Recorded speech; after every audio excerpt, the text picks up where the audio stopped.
ഇഡലിയും ടർക്കിയും കഴിച്ച ശേഷം ഞാൻ സൈക്കിളുമെടുത്ത് യാത്ര തുടങ്ങി. കാനഡയിൽ എന്നെ ഏറ്റവും അധികം അത്ഭുതപ്പെടുത്തിയിരിക്കുന്നത് ട്രെയിലുകൾ തന്നെയാണ്. പ്രായഭേദമന്യേ എല്ലാ ആളുകളും ട്രെയിലുകൾ യൂസ് ചെയ്യുന്നു. വാട്ടർലൂ മുനിസിപ്പാലിറ്റിയിൽ സ്ഥിതി ചെയ്യുന്ന ഗ്രാൻഡ് റിവർ ട്രെയിലിലാണ് നമ്മൾ ഇപ്പോഴുള്ളത്. 76 കിലോമീറ്ററാണ് ഇതിൻ്റെ ദൈർഘ്യം. കാലാവസ്ഥ അനുകൂലമായതിനാൽ വഴിയിൽ യാത്രക്കാരെ കാണുവാൻ സാധിച്ചു. വാൾട്ടർ ബീൻ ട്രെയിൽ ഹെഡ് വഴി തുറന്നു നിന്നു.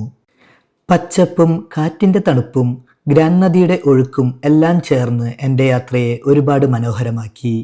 കാംബ്രിഡ്ജിൽ ട്രാൻസ് കാനഡ ട്രെയിലിൻ്റെ ഭാഗമായാണ് ഈ ട്രെയിൽ കടന്നു പോകുന്നത്. അതുകൊണ്ട് തന്നെ രാജ്യത്തുടനീളം നടക്കുവാൻ വൻ ദേശീയപാതയുമായി ഈ ട്രെയിലിനും ചെറിയ ബന്ധമുണ്ട്. സൈക്കിൾ യാത്രക്കാർക്കും ഹൈക്കർമാർക്കും ദിവസേന നടക്കുന്നവർക്കും ഒരുപാട് സൗകര്യപ്രദമാണ് ഈ ട്രെയിൽ. വാൾട്ടർ ബീൻ എന്നൊരു കമ്മ്യൂണിറ്റി ലീഡറുടെ സ്വപ്നമാണ് ഇതിൻ്റെ തുടക്കം. ഗ്രാൻഡ് റിവറിൻ്റെ സൗന്ദര്യം എല്ലാവർക്കും അനുഭവിക്കാനാകണം. 90കളുടെ അവസാനം ഗ്രാൻഡ് റിവറിനെ കുറിച്ച് എല്ലാവർക്കും ആക്സസ് കിട്ടുന്ന രീതിയിൽ വലിയ ട്രെയിൽ വേണമെന്നായിരുന്നു ബീനിന്റെ സ്വപ്നം. അതിനായി ആളുകളും സംഘടനകളും കൈകോർത്ത് ഫണ്ടുകൾ സമാഹരിച്ചു. 2000 ആരംഭിച്ച് ഘട്ടം ഘട്ടങ്ങളായി നിർമ്മാണം പൂർത്തിയാക്കി. ഇടവഴിയിലൂടെ കുതിച്ചു പാഞ്ഞു മുന്നോട്ടു പോകുമ്പോൾ എൻ്റെ കണ്ണ് ഉടക്കി നിന്നത് മനോഹരമായ ഒരു ക്ലിഫിലേക്കാണ്. എന്താ പറയുക, അടിപൊളി. വന്നത് മുതലായി. അധികമൊന്നും പ്രതീക്ഷിക്കാതെ വന്ന ഞാൻ വളരെ മനോഹരമായ ഈ കാഴ്ച കണ്ട് എന്തെന്നില്ലാതെ വണ്ടറടിച്ച് അവിടെ കുറേ നേരം റെസ്റ്റ് എടുത്ത് മണിക്കൂറുകളോളം സൈക്കിള് ചവിട്ടി എൻ്റെ ക്ഷീണമൊക്കെ പമ്പ കടന്നു. എന്താ പറയുക, കുറച്ച് വെള്ളമൊക്കെ കുടിച്ച് ആ ക്ലിഫിൻ്റെ മനോഹാരിതയൊക്കെ കുറച്ചു നേരം കുത്തിയിരുന്ന് ആസ്വദിക്കുക തന്നെ ചെയ്യുക. അടിപൊളി കാഴ്ച, അടിപൊളി വൈബ്, സൂപ്പർ.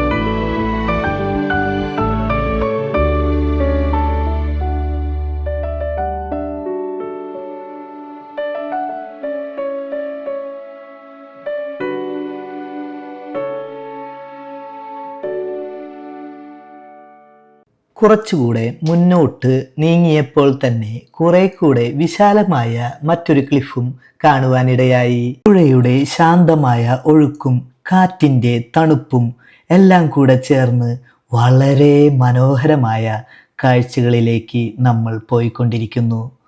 വളരെ ആസ്വാദകരമായ കാഴ്ചകൾ തന്നെയാണ്. ചരിത്രപരമായി നോക്കിയാൽ ഗ്രാൻഡ് റിവറിന് ആയിരക്കണക്കിന് വർഷങ്ങൾക്ക് മുൻപ് തന്നെ ഇൻഡിജീനിയസ് ഫസ്റ്റ് നേഷൻസ് സമൂഹങ്ങളുടെ ജീവിതവുമായി വലിയ ബന്ധമുണ്ടായിരുന്നു. മത്സ്യബന്ധനവും കൃഷിയും ഗതാഗതവും എല്ലാം ഈ നദിയെ ചുറ്റിപ്പറ്റിയായിരുന്നു. ഇന്ന് നമ്മൾ നടക്കുന്ന ഈ ട്രെയിൽ ഇവരുടെ ജീവിതകഥയുടെ ഒരു ചെറിയ ഭാഗം കൂടെ ആണ്.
യാത്രയിൽ ആരും പരിപാലിക്കാതെ നിശബ്ദനായി നിൽക്കുന്ന ഒരു ആപ്പിൾ മരത്തെയാണ് കണ്ടത്. ആർക്കും വേണ്ടാതെ കുറെ ആപ്പിളുകൾ താഴെയും കിടക്കുന്നുണ്ട്. യാതൊരുവിധ മുൻധാരണയുമില്ലാതെയാണ് ഞാൻ ഈ ട്രെയിലിൽ വന്നത്. വളരെയധികം അതിശയിപ്പിക്കുന്ന കാഴ്ചകളാണ് ഇപ്പോൾ നമുക്ക് കാണുവാനായി സാധിക്കുന്നത്. ട്രെയിലിന്റെ പല ഭാഗങ്ങളിലായി മനോഹരമായ വ്യൂ പോയിന്റുകളാണ് സെറ്റ് ചെയ്തിരിക്കുന്നത്. നമ്മൾ ആഗ്രഹിച്ച ഒരു എൻട്രൻസ് നമുക്കിതാ തുറന്നു കിട്ടിയിരിക്കുന്നു. പുഴയിലേക്ക് ഇറങ്ങുവാനായി പ്രകൃതി തന്നെ ഒരുക്കിയ ഒരു വാതിൽ. വളരെ സൂക്ഷിച്ച് പതുക്കെ വളരെ ശ്രദ്ധയോടെ പ്രകൃതിയുടെ ഈ മനോഹാരിതയ്ക്കിടയിലൂടെ നമുക്ക് മെല്ലെ മെല്ലെ നീങ്ങാം. വളരെ തണുത്ത ഒരു അന്തരീക്ഷമാണ്. ചെറിയ ക്യാമറയും പിടിച്ച് പതിയെ പതിയെ നമ്മൾ അതിമനോഹരമായ കാഴ്ചകളിലേക്ക് കടക്കുകയാണ്. പുഴയുടെ തൊട്ടടുത്തുള്ള ദൃശ്യങ്ങളിലേക്ക് നമുക്കൊരുമിച്ചു കടക്കാം.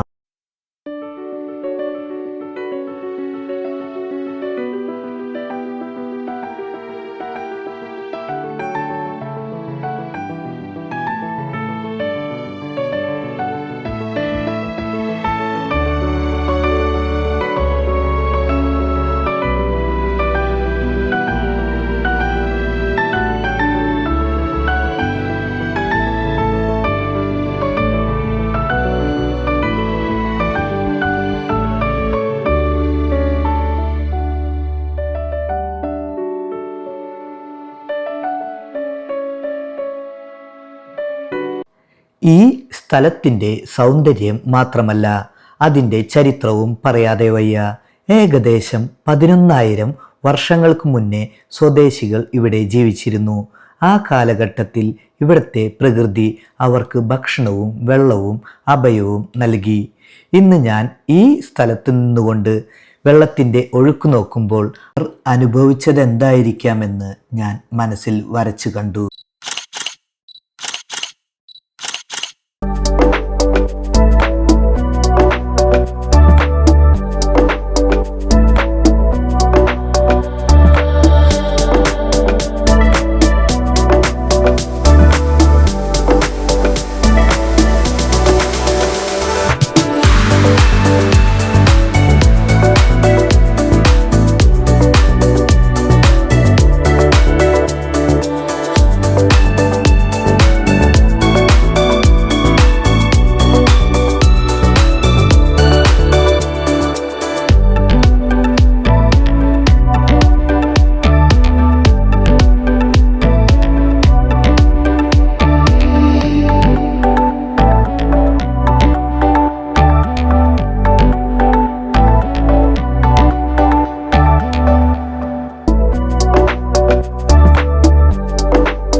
കുറച്ചുകൂടെ മുന്നോട്ട് നീങ്ങിയപ്പോഴാണ് വളരെ മനോഹരമായ അടുത്തൊരു വ്യൂ പോയിന്റ് എത്തുന്നത്.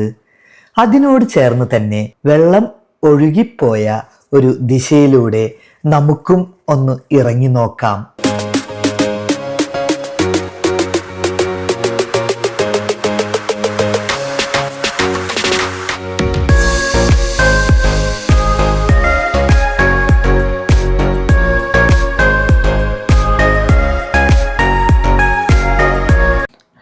പാറക്കെട്ടുകൾക്കിടയിലൂടെ കുറച്ചു ദൂരം മുന്നോട്ടു നീങ്ങി സഞ്ചരിച്ചപ്പോഴാണ് അത്ഭുതമെന്നോണം മുന്നിലൊരു വെള്ളച്ചാട്ടം. ത്തോടെ താഴേക്ക് പതിക്കുന്ന വെള്ളത്തുള്ളികൾ യാത്രയുടെ തന്നെ നിമിഷങ്ങളായി മുന്നോട്ടു പോകുന്നു. ഇങ്ങനെ ഒരൊറ്റ ഇടവേള പോലും നൽകാതെ പ്രകൃതി തൻ്റെ സൗന്ദര്യം ഓരോ പടിയിലും തുറന്നു കാണിച്ചുകൊണ്ടിരിക്കുന്നു.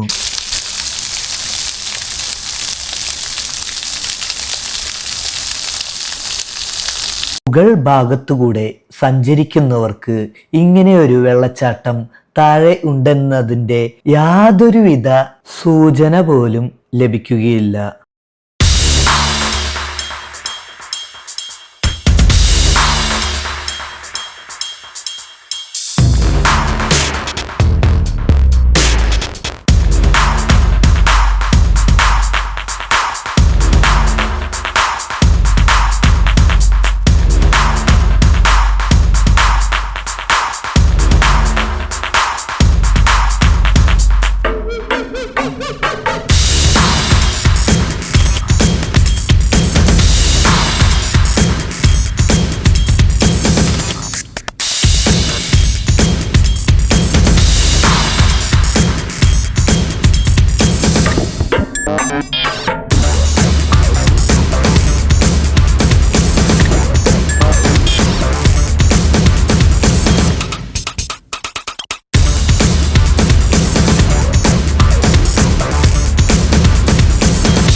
വെള്ളച്ചാട്ടം ചെറുതാണെങ്കിലും അതിനുള്ളിൽ ഒളിഞ്ഞിരിക്കുന്ന വിസ്മയം നമ്മെ അത്ഭുതപ്പെടുത്തുന്നു.